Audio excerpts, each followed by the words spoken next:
जय श्री कृष्ण। आज सुनिए श्रीमद् गर्ग संहिता में वृंदावन खंड के अंतर्गत 14वां अध्याय कालिया का गरुड़ के भय से बचने के लिए यमुना जल में निवास का रहस्य। राजा बहुलाश्व ने पूछा, ब्राह्मण, रमनका द्वीप में रहने वाले अन्य सर्पों को छोड़कर केवल कालियानाग को ही गरुड़ से भय क्यों हुआ? ये सारी बात आप मुझे बताइए। राजन, रमनका द्वीप में नागों का विनाश करने वाले गरुड़ प्रतिदिन जाकर बहुत से नागों का संहार करते थे। अतः एक दिन भय से व्याकुल हुए वहां के सर्पों ने उस द्वीप में पहुंचे हुए क्षोभ रहित गरुड़ से इस प्रकार कहा, हे गरुड़ात्मान, तुम्हें नमस्कार है। तुम साक्षात भगवान विष्णु के वाहन हो। जब इस प्रकार हम सर्पों को खाते रहोगे तो हमारा जीवन कैसे सुरक्षित रहेगा? इसीलिए प्रत्येक मास में एक बार पृथक पृथक एक एक घर से बलि ले लिया करो। उस बलि के रूप में वनस्पति तथा अमृत के समान मधुर अन्न की सेवा प्रस्तुत की जाएगी। ये सब विधान के अनुसार तुम शीघ्र करो। आप लोग एक एक घर से एक एक नाग की बलि भी प्रतिदिन दिया करें, अन्यथा सर्प के बिना दूसरे वस्तुओं की बलि से मैं कैसे पेट भर सकूंगा? वह तो मेरे लिए पान के बरी के तुल्य होगी। राजन, उनके यूँ कहने पर सब सर्पों ने आत्मरक्षा के लिए एक एक करके उन महात्मा गरुड़ के लिए नित्य दिव्य बलि देना आरंभ किया। नरेश्वर, जब कालिया के घर से बलि मिलने का अवसर आया तब उसने गरुड़ को दी जाने वाली बलि की सारी वस्तुएं बलपूर्वक स्वयं ही भक्षण कर ली। उस समय प्रचंड पराक्रमी गरुड़ बड़े रोष में भरकर आए। आते ही उन्होंने कालियानाग के ऊपर अपने पंजे से प्रहार किया। गरुड़ के उस पाद प्रहार से कालिया मूर्छित हो गया। फिर उठकर लंबी सांस लेते और जिह्वा से मुंह चाटते हुए नागों में श्रेष्ठ बलवान कालिया ने अपने 100 फन फैलाकर विषैले दांतों से गरुड़ को वेग पूर्वक डस लिया। तब दिव्य वाहन गरुड़ ने उसे चोंच में पकड़कर पृथ्वी पर दे मारा और पंखों से बारंबार पीटना आरंभ किया। गरुड़ की चोंच से निकलकर सर्प ने उन दोनों पंजों को आवेष्टित कर लिया और बारंबार फुफकार करते हुए उनके पंखों को खींचना आरंभ किया। उस समय उनके पंख से 2 पक्षी उत्पन्न हुए, नीलकंठ और मयूर। मिथिलेश्वर आश्विन शुक्ला दशमी को उन पक्षियों का दर्शन पवित्र एवं संपूर्ण मनोवंचित फलों का दान देने वाला माना गया है। रोष से भरे हुए गरुड़ ने पुनः कालिया को चोंच से पकड़कर पृथ्वी पर पटक दिया और सहसा वह उसके शरीर को घसीटने लगी। तब भय से विहल हुआ कालिया गरुड़ की चोट से छूटकर भागा।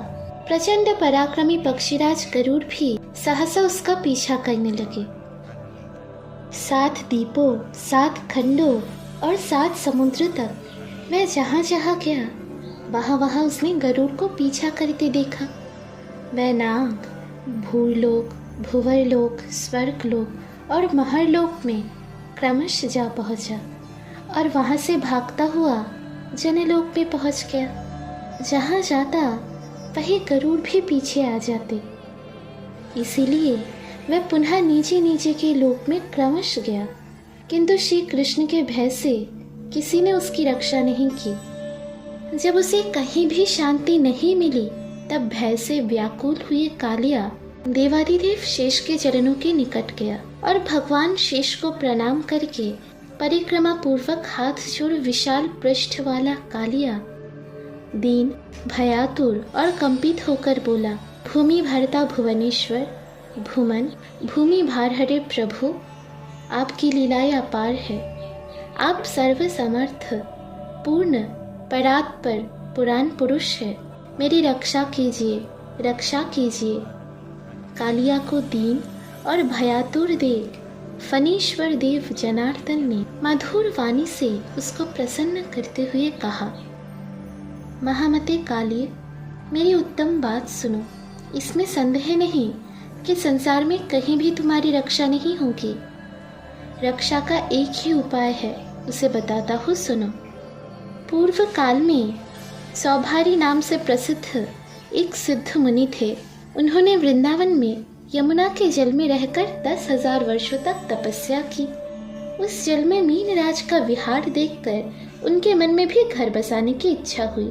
तब उन महाबुद्धि महर्षि ने राजा मांधाता की 100 पुत्रियों के साथ विवाह किया।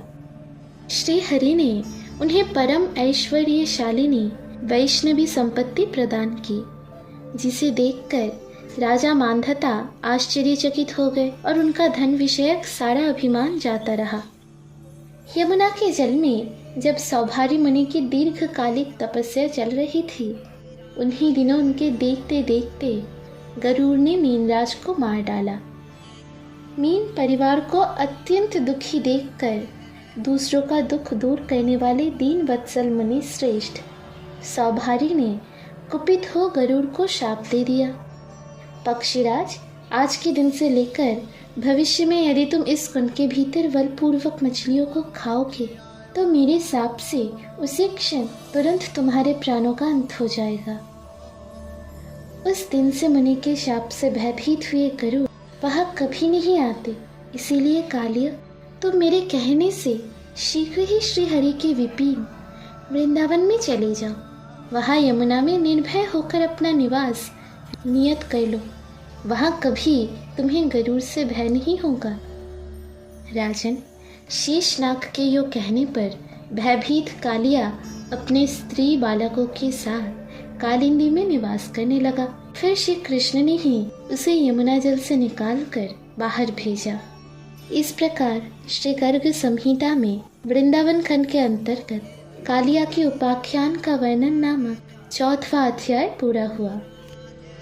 अगले अध्याय में आप लोग सुनेंगे श्री राधा का गवाक्ष मार्ग से श्री कृष्ण के रूप का दर्शन करके प्रेम विहल होना, ललिता का श्री कृष्ण से राधा की दशा का वर्णन करना और उनके आज्ञा के अनुसार लौटकर श्री राधा को श्री कृष्ण प्रीत्यार्थ सत्कर्म करने की प्रेरणा देना। सुनते रहिए गर्ग संहिता।